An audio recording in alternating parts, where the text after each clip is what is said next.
So let me list the ones I want to talk about. First of all, size. Large institutions are more likely to be systemically risky. Secondly, interconnectedness, and in the case of the government, interconnectedness through the financial infrastructure. Third, a lack of transparency. And fourth, inadequate supervision. So I want to examine those 4 attributes of systemic risk in a government context.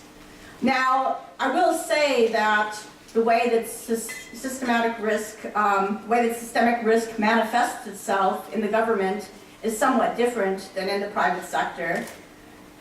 For one thing, the government makes the rules, and the government exempts itself from many of them. The government is also, in some ways, less predictable because it responds to political incentives rather than financial ones. Relative to the private sector, the government is slow in its ability to react and make changes. It doesn't engage in high-frequency trading, and it's generally not a source of counterparty risk unless you're Greece. But despite those differences, I would say that there's salient characteristics that do contribute to counterparty risk. So just to elaborate a little bit, we've already looked at size. Clearly, the government is enormous as a financial institution. They have a very wide reach, particularly in certain markets, and they are active in those markets. They're also interconnected through the financial infrastructure. The term financial infrastructure was coined by my colleague Bob Merton, who is one of the inventors of options pricing theory. I thought he has a nice description of what he means by it. He says, financial infrastructure is the legal, accounting procedures, and the organization of trading, clearing facilities, and the regulatory structures that govern the relations among the users of the financial system. So, the infrastructure. The government has a first-order effect on how it sets up this infrastructure and the incentives that result from it. So just to be a little bit less theoretical, one way in which I believe that the financial infrastructure has contributed to systemic risk, and I think this is relevant internationally as well as in the United States, is the interaction between accounting standards and capital requirements. So, for instance, financial institutions more and more have been forced, as I'm talking to a group of accountants, so I'm feeling a little modest here, but I'm going to keep going. I'm going to say what I have to say. Banks have more and more been forced to report on a fair value basis, and we could debate the merits of that, but the fact is they do report more on a fair value basis. But I would argue that the government that sets the capital requirements didn't adjust the capital requirements to take into account the change in those reporting requirements. So I think one view of fair value accounting exacerbating financial problems is that putting it that way, in some sense, shoots the messenger. It isn't a problem so much of the fair value accounting, but of the capital requirements that forces people to adjust their capital rapidly when they change their fair values. So it's a regulatory decision to define capital requirements in a particular way. There isn't a necessity of using those fair value requirements. But it's an example where the government can exacerbate systemic risk by the way it sets up the rules of the financial infrastructure. Okay. The next point I want to discuss is transparency, and this is probably my main hobby horse. I would say that at least in the United States, and I hope it's different elsewhere, government financial institutions seriously lack transparency.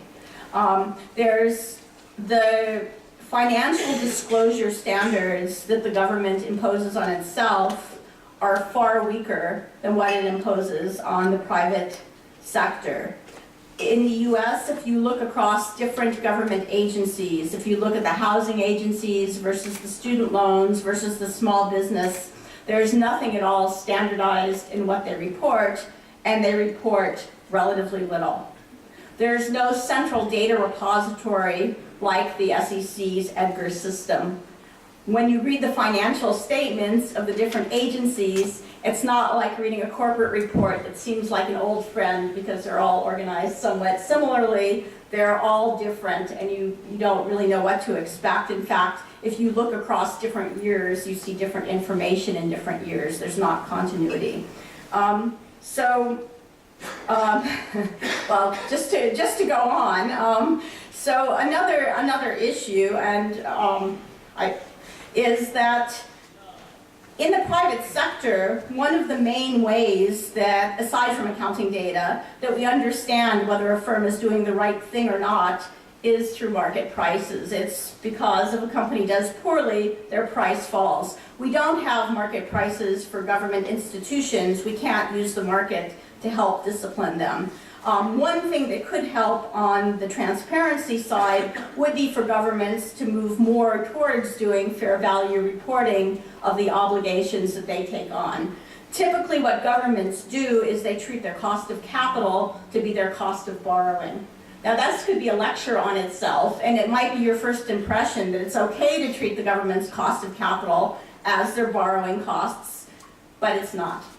So just briefly, why is the government's borrowing cost not its cost of capital? Well, we know from our first finance course, our first MBA finance course, that you can never finance a risky investment with risk-free debt. Doesn't add up. What's missing? Well, the way I like to describe what's missing is that there is always taxpayer equity standing behind any government financial commitment. So the government, as a representative of society generally, or as taxpayers, as equity holders, needs to take into account, just as private businesses do, that weighted average cost of capital. So if they were to, I have to say that my job at CBO was to produce that information. So that has been how I've spent the last decade of my life trying to make that happen.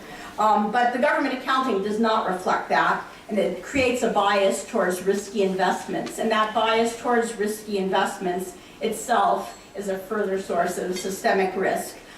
In the US context, one that's fairly salient right now has to do with state and local defined benefit pension plans. The accounting rules for those plans allow those entities to discount their projected liabilities at a rate of return equal to the expected return on their assets. So they're typically discounting their liabilities at a discount rate around 8% at a time when the risk-free rate is close to zero. It's causing a large understatement of the liabilities, a more serious underfunding of those plans than is actually reported. That's a transparency issue because I think even the most informed taxpayer takes the numbers that are reported fairly literally. And so there's a lack of transparency in that kind of reporting.